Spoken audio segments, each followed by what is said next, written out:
শ্রী শ্রী ঠাকুর মা স্বামীজিকে প্রণাম জানিয়ে আজকের পাঠ শুরু করছি। শিকাগোয় প্রথম দিনের বক্তৃতার পর থেকে স্বামীজি হয়ে উঠেছিলেন ধর্ম মহাসভার কেন্দ্রীয় চরিত্র।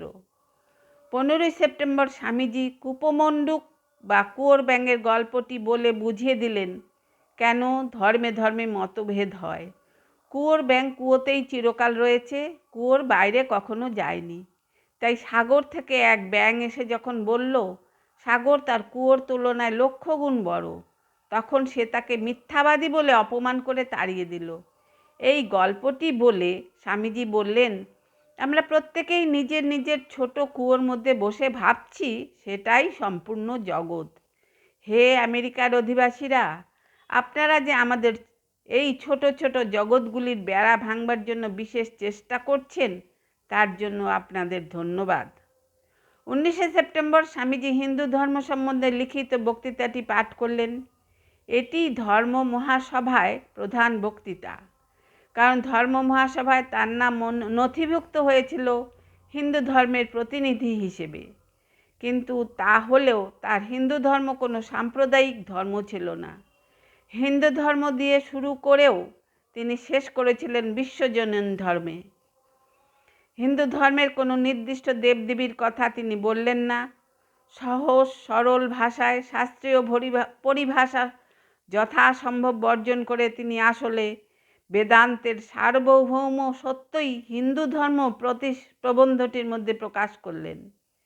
এমনভাবে তা করলেন যা সংস্কৃত অজ্ঞ পাশ্চাত্যবাসীর পক্ষে বুঝতে বিন্দুমাত্র অসুবিধা হলো না।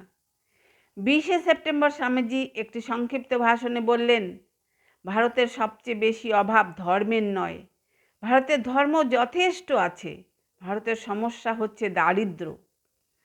আমি আমার দরিদ্র দেশবাসীর জন্য তোমাদের কাছে সাহায্য চাইতে এসেছিলাম। খ্রিস্টান দেশে খ্রিস্টানদের কাছ থেকে অখ্রিস্টানদের জন্য সাহায্য পাওয়া যে কি কঠিন ব্যাপার বেশ বুঝতে পেরেছি। শ্রোতারা বুঝলেন বিবেকানন্দ শুধু বাগ্মীই নন, হৃদয়বান দেশপ্রেমিকও। 27শে সেপ্টেম্বর মহাসভার শেষ দিনে স্বামীজি আবার বাগ্মিতার শিখরে পৌঁছে গেলেন। বিদায় ভাষণে তিনি বললেন, আমি সেই মহানুভব ব্যক্তিদের ধন্যবাদ জানাই যারা তাদের উদার হৃদয় ও সত্যানুরাগ দিয়ে প্রথমে এই স্বপ্ন দেখেছিলেন এবং পরে এই স্বপ্নকে বাস্তবে পরিণত করেছেন। এই সভামঞ্চ থেকে যেসব উদার ভাব প্রবাহিত হয়েছে সেগুলোর প্রতিও আমার ধন্যবাদ। আমি ধন্যবাদ জানাই এই শিক্ষিত ছাত্রীমণ্ডলীকে যারা সবসময় আমার প্রতি সদয় মনোভাব প্রকাশ করেছেন এবং বিভিন্ন ধর্মের বিরোধ কমাতে যে ভাবগুলি সহায়তা করে তার প্রত্যেকটিকে সমর্থন করেছেন। মাটিতে বীজ পোতা হলো। মাটি, বাতাস আর জল তার চারিদিকে রয়েছে। বীজটি কি মাটি, বাতাস, জল হয়ে যায়? না, চারা গাছ হয়। ওই চারা গাছ বড় হয়, মাটি, জল, বাতাসকে আত্মস্থ করে সেগুলিকে বৃক্ষের উপাদানে পরিণত করে এবং ক্রমশ বৃক্ষ হয়েই বেড়ে ওঠে।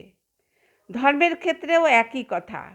খ্রিস্টানকে হিন্দু বা বৌদ্ধ হতে হবে না, কিংবা হিন্দু বা বৌদ্ধকেও খ্রিস্টান হতে হবে না, কিন্তু প্রত্যেকেই অন্য ধর্মের ভাবগুলিকে আত্মস্থ করবে এবং নিজের নিজের বৈশিষ্ট্য বজায় রেখে নিজস্ব প্রকৃতি অনুযায়ী অগ্রসর হবে।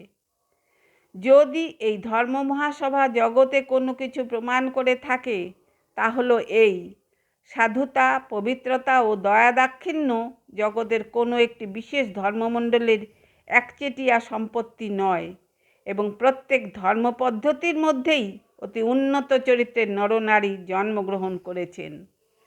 আজ এখানে শেষ করছি। আপনারা সবাই আমার নমস্কার জানবেন। ভালো থাকবেন, সুস্থ থাকবেন।